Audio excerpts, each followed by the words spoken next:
Lovely. Thank you, Kay, and good morning, everyone. Great to be with you all again. How are we all doing today? Good. Awesome. Very good. Lovely. I'll just have one quick announcement before getting into the content for today. And that is just regarding what we're doing as a church this year. It's already February, so welcome to February, by the way.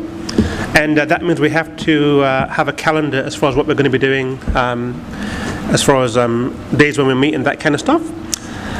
So if you all remember back in November last year, back in 2019, Greg made mention of inviting us all to participate in the Christian calendar. And after that, he mentioned that we need to work country by country and with each church area regarding what works best for the church area. I'll just go through this rather quickly because it's also going to be in the Western Herald today. So if you have the Western Herald, it's going to be in there. And there's a little interesting note from myself and the days that are in there for 2020. But basically, we've put together a calendar with lots of prayer, lots of consideration, lots of thought, lots of discussions. The key things that came to mind putting this together for all of us were around the issues of pastoral care, shepherding. Pastoral care meaning not just what I want to do or what somebody else close to me wants to do, but what's best for the entire group, making sure that everyone is factored in and accounted for and taken care of. Shepherding meaning making sure that all the sheep get to eat whatever they like to eat in the pasture and are taken care of and cared for. And then from a perspective of governance as well, making sure that decisions are made at a high level that work well for everyone. So with that said, and there's more details in the Western Herald about exactly how the decisions were made, but we have put together a calendar for this year, 2020, and it includes something for everyone, making sure that everyone is able to worship God based on his or her own convictions. So it does incorporate both the biblical pattern of worship, which is the Jewish festival days, and also incorporates the Christian calendar so that everyone can feel free to worship God as he or she pleases and is convicted in his or her own heart. We know there's some differences in the church family. Some prefer the Christian calendar, some prefer the traditional days and the biblical pattern of worship. But we're reminded not to judge each other, and that no matter which days you feel like you are being moved to celebrate or keep, do it towards Christ and towards God. If you do that, you can't really go wrong from that perspective. So that's the focus.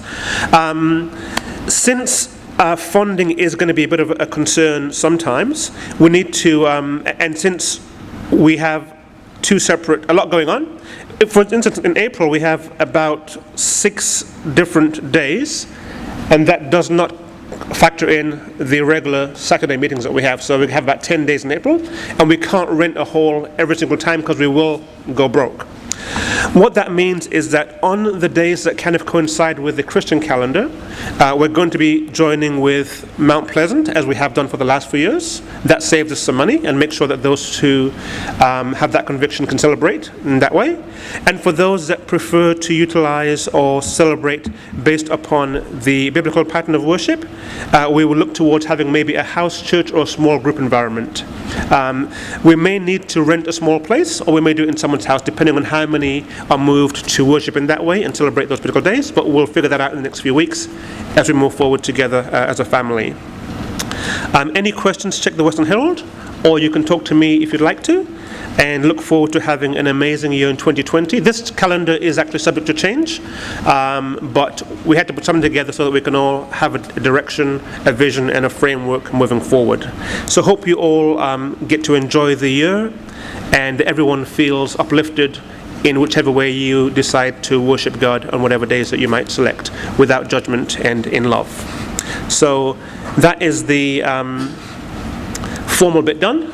We'll move on to the rest of the content for the day. It was great to hear from our 3 young people, Michaela, Ronan, and also June. Thank you very much for that. Catherine's actually under the weather, so let's keep her in our thoughts and prayers that she gets better and feels well soon. But it was great to hear from the 3 young ones that were here and helped with that. Last weekend, my family, 2 weeks ago, we were in Bunbury with our folks down there. So I bring greetings from Bunbury to all of you, from our members down in Bunbury. We had a lovely service. Everyone down there is in good spirits and in a good mind frame, which is great. And then last weekend, the family and myself and the York family went down to a place called Bridgetown for the weekend. We spent Saturday night there and Sunday night. And it was a lovely little getaway at a place called the Luciville Farm Stay. So it's actually a family farm. There's a family that runs it. And they have a few chalets and stuff on the property and a nice little lake in the middle. So you get to have accommodation. And there's all these amazing sounds and sights of nature throughout the day and the night around you.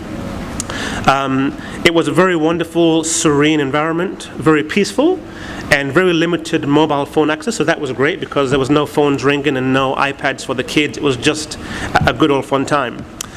But they had all kinds of cool stuff. They had horses over there, they had cows, they had a couple of pigs, one really big fat pig and a little piglet. And guess who got most of the food? It was the big fat one, the mama pig. And she kicked the little one out and bit it when it tried to come close to the trough. It was pretty cool to see, just like Christians sometimes.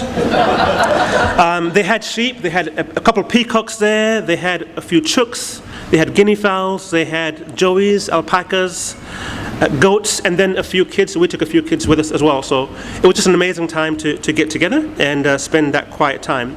But what I learned about the farm life is that they have a routine on the farm that happens all day, every single day. Every morning they would feed the animals and the kids, and then what you would do is you would go down to the main property, and they let all of us help out with feeding the animals, which was pretty cool. So you got to feed the goats and the sheep and the pigs and all that good stuff. And it was fun to see how the kids interacted with all the animals and just looks on their faces as they got to hold little bunnies and guinea pigs and all that fun stuff. It was pretty amazing. And then in the evening time, they'd incorporate the fire break inspection of the property into an amazing activity for the kids. They took the kids on the back of a nice big ute with a cage around it and took them out sightseeing and spotlighting at night time. So looking at some of the birds that were in the trees and that kind of stuff, and the cows in the field, and it was pretty cool. But we had a lovely couple of days off and some quality family time last weekend. A huge thanks to Michaela and Ronan for the SCP updates, and also to June. That was lovely.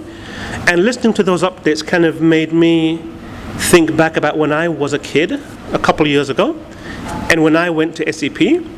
I went a few times, but actually when I went to SCP in Nigeria, it was kind of interesting because my dad was a pastor down there, and we had to put on the camp. So we'd go a couple of weeks early and set everything up from scratch, and it was really more hard work than SCP for the pastor's kids. But then when I was, I think it was 13 or 14, I got to go to SCP in Loch Lomond, Scotland. And that was really cool because I actually had to leave Nigeria with my twin brother. It was our first time flying long distance without mum and dad, so I kind of understand how Ronan felt in the plane and all that interesting stuff, and all the anxiety that you may have had and the feelings that go along with it. But we left Nigeria, WA, which is West Africa, and flew across to the UK, and then went to Scotland for SCP. And I'll share a few pictures, if I can, of my time at SCP with you guys. That's a picture of the tent that we stayed in. We actually had real tents back then, and that is my dorm mates that are there. I'm actually somewhere in there. For the old people, my apologies, this is actually a camera from back in the 80s, and you didn't have iPhones back then, so you couldn't take like 10 pictures and pick the perfect one. You got whatever you ended up with. So I'm somewhere in there, blending in, and there's another person of color in there blending in as well. But trust me, we were both there. And it was a fun time. But I remember the anticipation and the exciting events that we did. We did things like parasailing and water skiing, canoeing, orienteering, which is like getting a compass and figuring out how to get from point A to B and back to point A, and hiking, and all kinds of fun stuff, and a very pristine environment around the hills and the fords and the little streams in Scotland. This is a picture of where we stopped for lunch. You can see it was a nice, cool summer day in Scotland, which is actually probably worse than our our coldest winter day is their good summer day, so it was really frigid. And we're up in the hills, and behind there is just kind of fogs and clouds. But we stopped there and had a packed lunch, and it was really cool. And then began hiking a bit more to continue our little walk. Sometime after lunch, we stumbled upon a nice little pool that we found. And there was like a stream flowing, and then a big pool, and then it continued down beyond the pool. And at one point, we began to take our shoes off and put our feet in the water, and it was really cold, so I got my feet right out, and I was done for the day. But some of the other guys, young guys, took all their clothes off except for the undies and just began bombing into the pool. There was no one of color doing this activity because we don't normally do that kind of stuff, but it was a fun time for those that did. What you'll find is that the first guy did it, and then afterwards there was just a trend of people jumping in and screaming and splash, and they had an amazing time, and we had fun watching them do it. But it was pretty cool. But it's amazing how one person can do one thing and then kind of start a trend by doing something, isn't it? I'm sure we've all experienced trends around. I'll just share a few trends or fads with you and see what you guys think. Does anybody remember this particular trend right here? Some of the ladies and guys? When was that? Was that in the 70s or 80s? 70s, great. Lovely. And another one with the big hair? There's a few still out there if you walk in the city, but there's not very many of them. It's pretty much a gone thing. And no one could escape the trend back in the day, because even some little guys ended up getting the big hair, unfortunately. But that was a trend that was around back in the 80s, and I'm kind of glad that one's gone. How about this one here? There's another trend here that we had back in the days. Oh, yeah. Yes? The bell-bottom pants. Who here had a pair of those? Who here still has a pair? A couple? Awesome, great. I've heard if you hang on to it long enough, it'll come back around in another 15, 20 years, so don't get rid of them. They may be back in town. The ladies had them too, sometimes psychedelic colors and interesting stuff. And then you had a bunch of cool guys in an ad with all their bell-bottom pants. Pretty interesting stuff, isn't it? There's also trends and fads that in different walks of life. So for those who are automotive fans, in America you had a trend to have what's called a lowrider car, where you get this car that's totally fine, and you kind of drop it to the ground so it can't really get around speed bumps and around corners and on the freeway. And that was and still is a fad for many people, but pretty cool stuff. And they put some amazing springs underneath them sometimes, so they could do all kinds of crazy, weird stuff. Did they have those in WA? Have you seen any of those here? Yeah, they've got a few here. I think it kind of began as a Mexican Latino type movement, and it just took off in California and all across the US, and it's gotten over here. But sometimes they make the cars dance and do little things and pretty interesting stuff. And they go for cruises around town, and they're pretty interesting stuff. This used to be a Land Cruiser at one point. How many think this can still go off-road and get back home after the day? Ricky does? So in this case, the fad has gone so far that the intended purpose of the car is no longer viable, is it? It's kind of been modified significantly. This one actually has, I think, 2,000 horsepower in it, so it's more like a race car or a couple of jet engines than actually a off-road car anymore. But we've all been through and experienced certain fads and certain trends. There's many more, like tattoos and piercings. I was going to show pictures of tattoos, but some are just so crazy out there that I couldn't show those to my church family. It might hurt some of you guys. But if you want to go home and Google them, you can. There's some crazy ones out there. There's tattoos, there's piercings, there's political movements, environmental movements that people get involved in. And all these trends and fads that people get caught up in, some have been very good, some not so good, some questionable, etc. But the main point is that human beings like to follow trends and fads because it makes you feel like part of the in crowd, makes you feel like you belong, it makes you feel important, and makes you feel cool. What's interesting is that even back in the day, in Apostle Paul's day, he had to face trends and fads in his community and with his church in the city of Corinth. Now, the Corinthians were actually at that time enslaved to trends and fads. There was new philosophers coming in town all the time. There was new cults, religious sectors and groups coming through. And they came through town every week, every day of every week, and spread that among the entire population, including those who were actually Christians at that point in time. Now, the background of Corinth is that it's actually a coastal city, a coastal town on the Mediterranean Sea shore, and it's close to, just across from Athens, which is another popular town or city back in those days, probably still is, actually. Athens was quite an established place. It was a very old, stately city, had lots of heritage and a very rich history.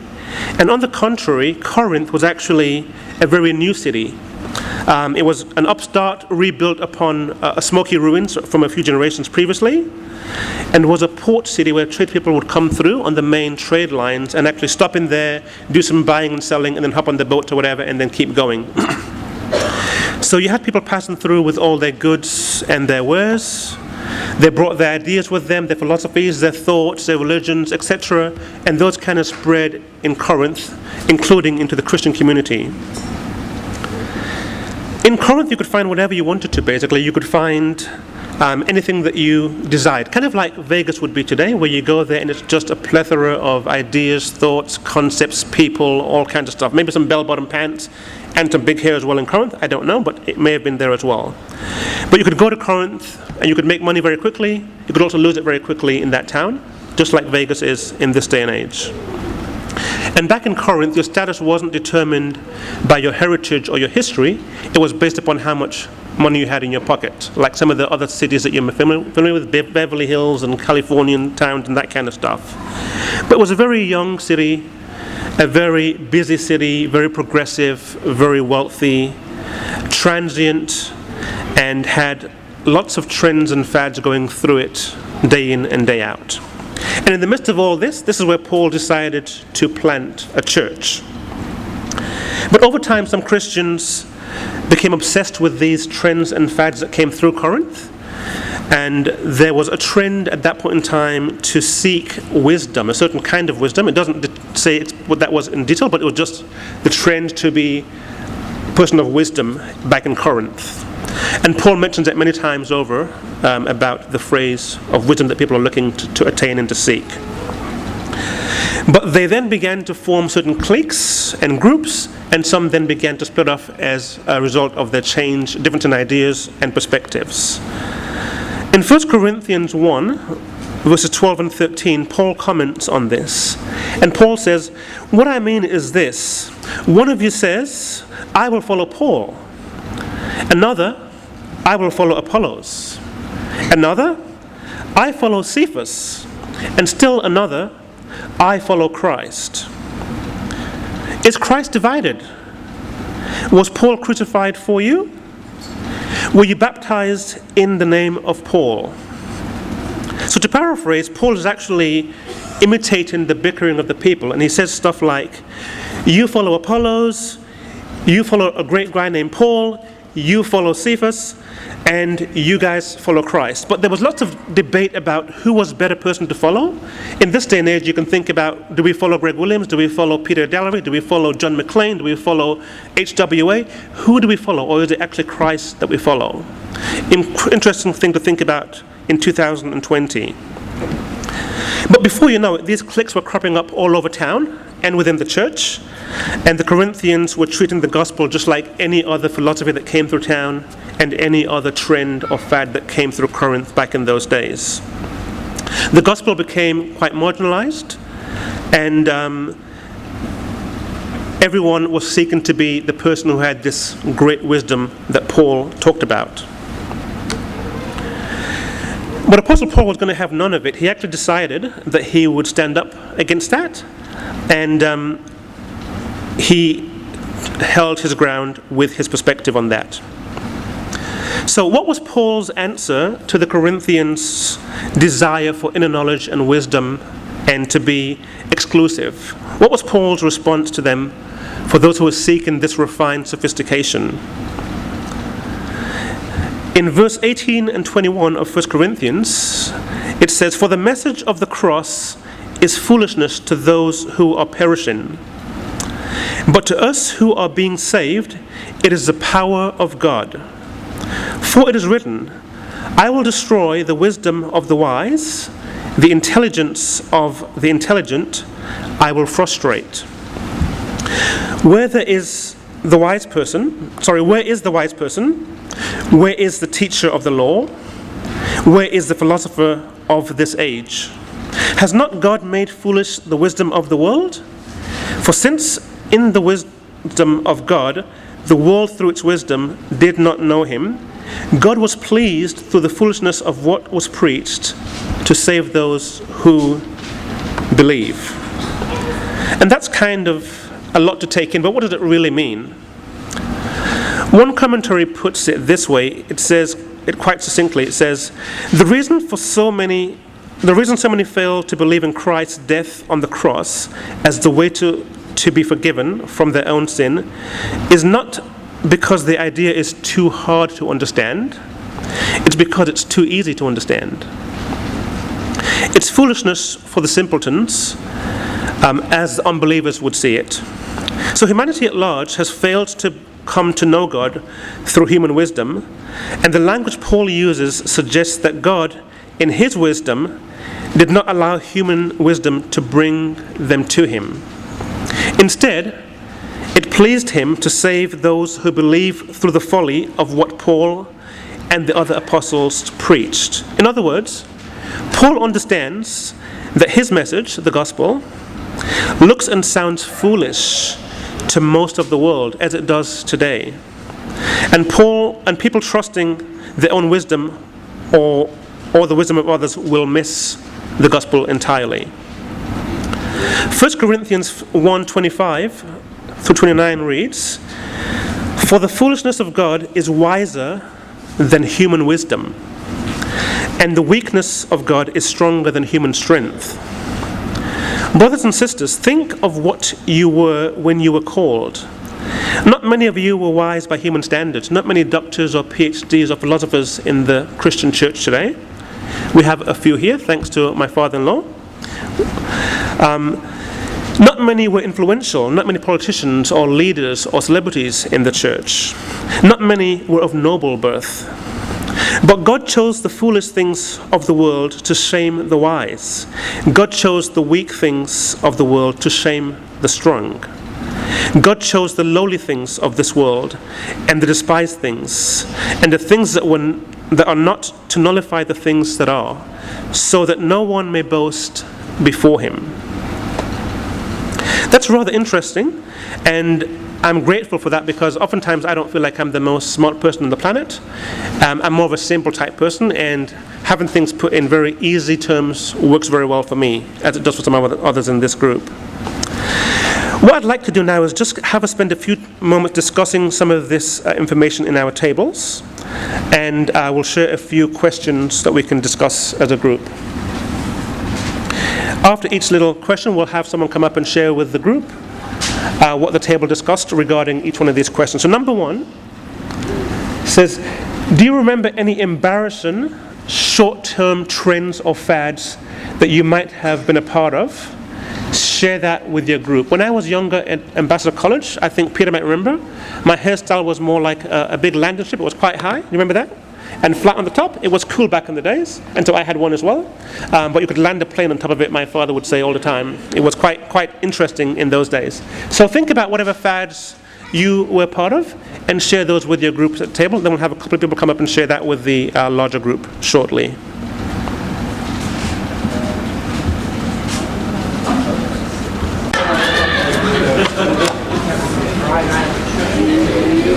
Thank you, Peter.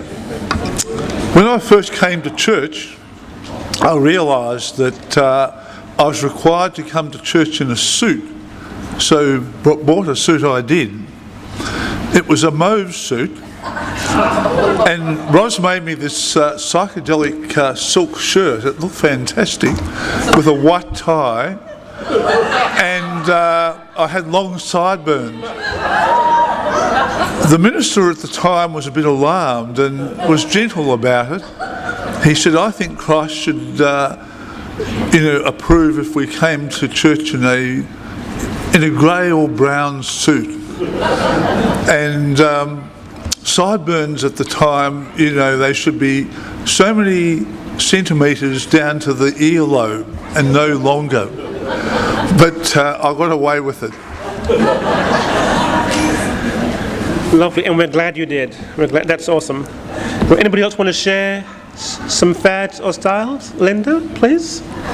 And then we'll have our next discussion question after this.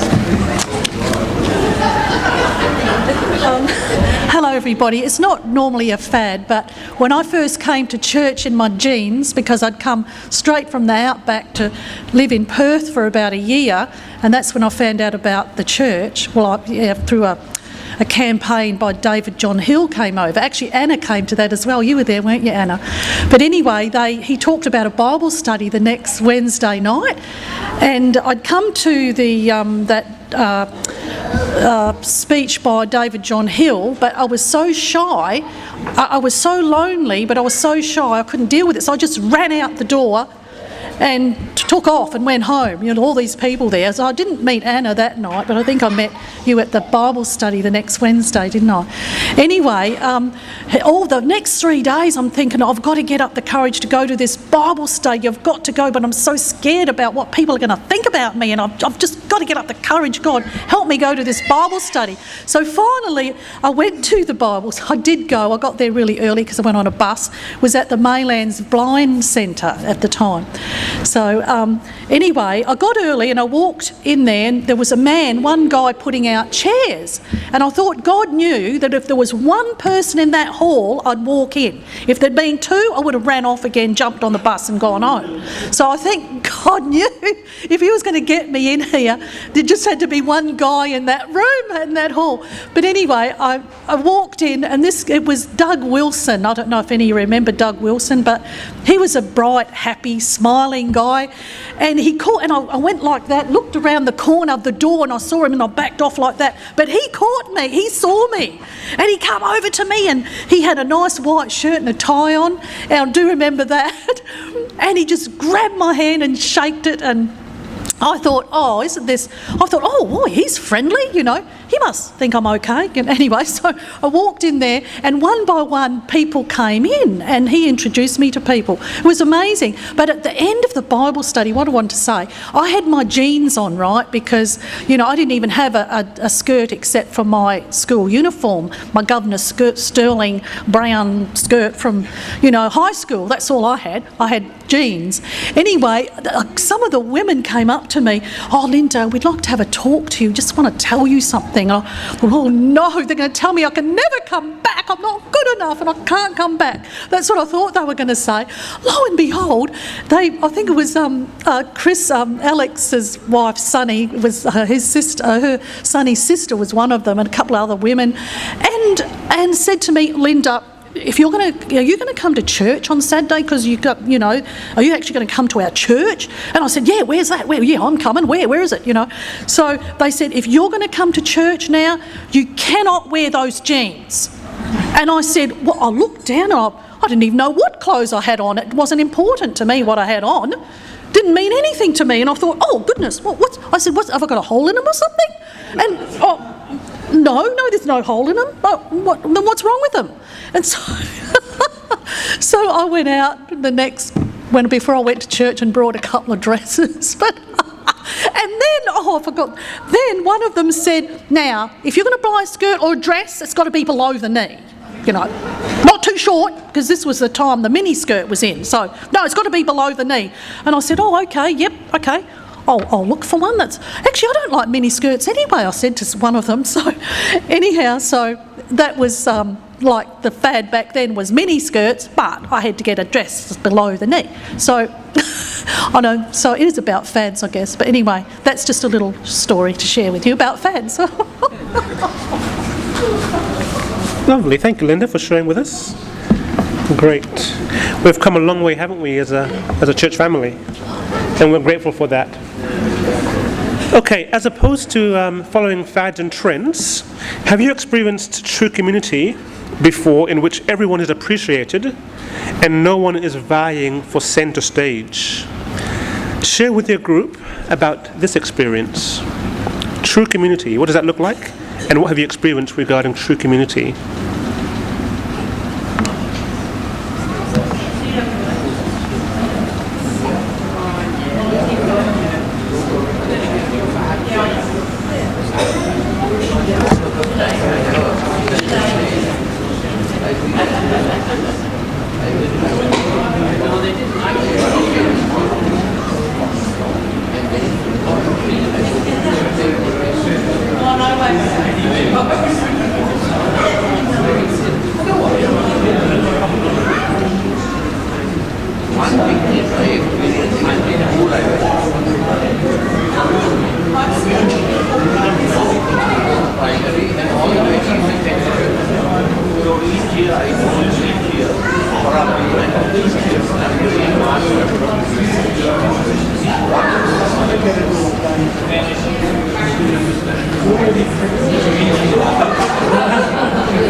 Okay, we'll have about 30 more seconds on this one, 30 seconds to go, and then we'll have a couple of people share with the group about your discussion, please.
All right.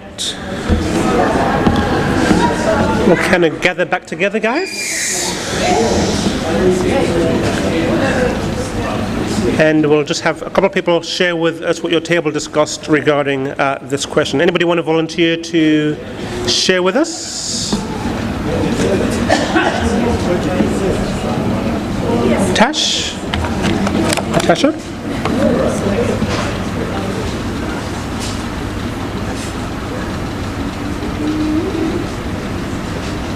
Hello everyone. As you know, Mum and a couple of the ladies here make dolls, and they make the dolls to send back to South Africa. I think that they're a beautiful example of true community, of people coming together with a shared purpose with the intention of bringing something lovely as a service to other people. I think what's happened is people don't know how to make dolls, and what they even do with that in South Africa is they actually teach the mothers to make their own doll. And so there's a whole work in progress. Not only are you learning to make the doll, but you are helping to teach others, and it's just this flow-on effect of people helping people, and encouragement and accepting of someone who has never done it before, learning from the person who has had years and years of experience, and that coming together where people are just accepted and welcomed because they are just so open and love to share and have that time together. So that's one of the most beautiful experiences of true community that I've seen. Besides here, and I do think that we have this really beautiful community of people that we come together with each week that we know of. And so that opportunity to come together and, you just know a little bit about different people. This is a truly beautiful community here, I believe, too. Thank you, Tash. That is wonderful. I was just actually walking around at Marge York's table, and she said the exact same thing about the doll-making community and how that is one where everyone is respected and there's no issues. So that's lovely. Just in the interest of time, we'll do one more question that we can share together, and then we will wrap up for the day. But keep on discussing after the fact while you have your coffees and teas. So moving forward, how can we be more like that doll-making community? How can you be a part of bringing in God's kingdom of unity and harmony this week? What can you do this week that will help us be a part of God's unifying kingdom? Let's share with our group about that, and then we'll have a couple of people share with the entire group what you discussed in your little tables.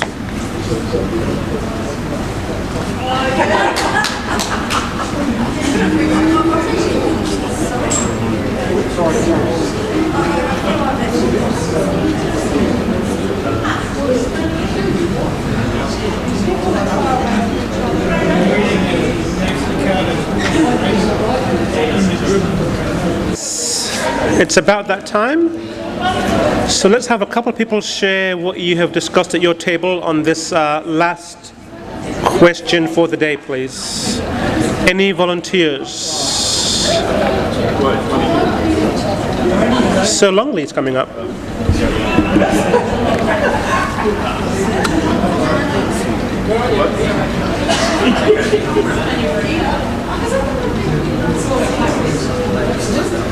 Okay, I'm going to share something in which I haven't been involved. I'm going to dob in some other members, and it's a real simple thing. Anna and the girls and George and I think Peter and Mary and Ivan was involved. But people after church share lunch. They go down to the river and sit and have a picnic, and the effect of that is to build friendships and bonds, and as a result of something so simple as just sharing your lives, enjoying food together. Absolutely, lovely. Thank you for that. We'll take one or two more on this question and then we will wrap up for the day. Any other volunteers? John Becker, please.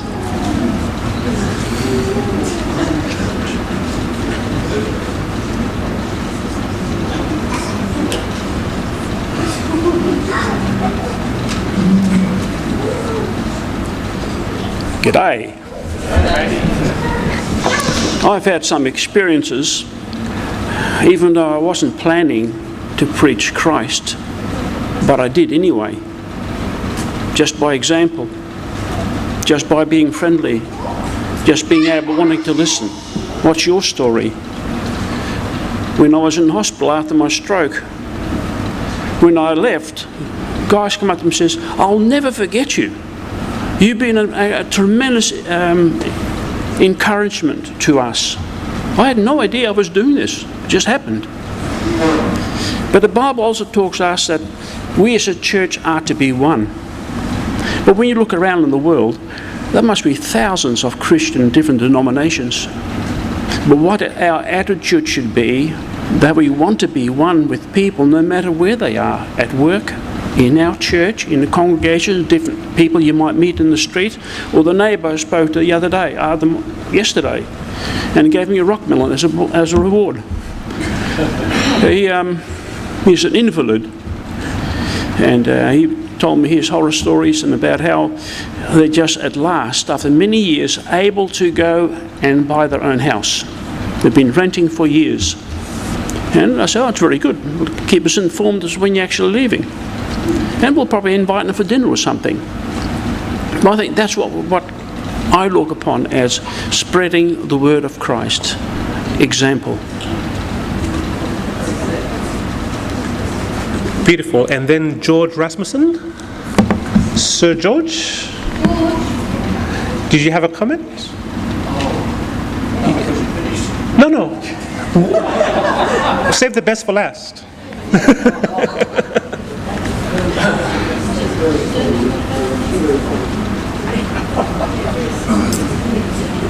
Yes, thank you. Now, most of you might remember my 80th birthday. It did start with a small party, and it grew and it grew, and it'll finally, I made an announcement that I was going to have my 80th birthday at my place. Well, that came to its fulfilment. I think there were quite a few people there, and we all had a good time. I thought at the time we should do this again. Now, I missed out on last year, but this year it's my intention to have it as soon as practicable. So I think it'll be a good idea at my place, either a Saturday or a Sunday afternoon, and you're all welcome. Final details will come later. Thanks, Peter.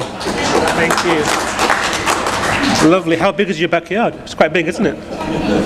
That was a lovely time. We were there last time, and it was an awesome experience. So thank you all for participating in this amazing session. Thanks to our young folks who shared about their SAP experience. Obviously, we're all called to be disciples, and that includes spreading the gospel. The gospel is not just another vague, sentimental, feel-good story. It's an amazing love story that's authored by our triune God, and it was predestined before the world was created. So I wish you all a lovely week, keep in mind as we go forward some things that we've talked about, how we can actually spread the gospel of the unified kingdom, and we'll see you all in the weeks to come. Have a great time. And back over to Kay.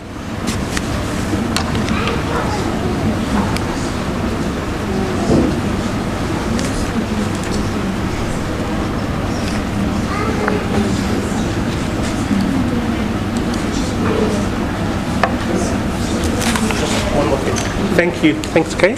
One more thing, just got reminded. One of the highlights of our trip last week was on the way back we stopped in to visit Monty and Rita Sanders, and they are an awesome, amazing couple.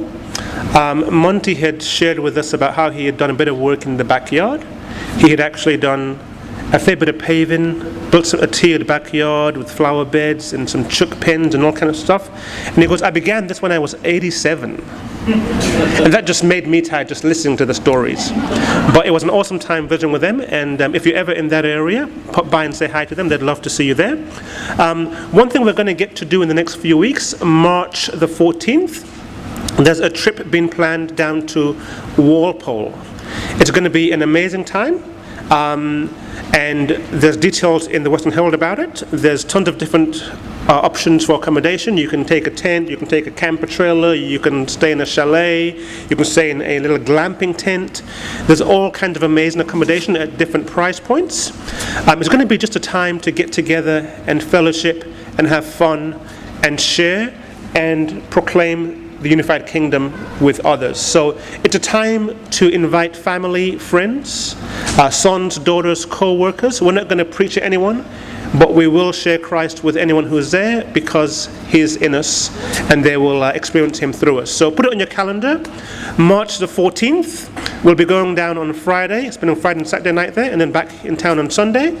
So we'd love to see as many of you there as possible, and it's going to be an amazing time with lots of stories. There will be fishing for those who want to go fishing.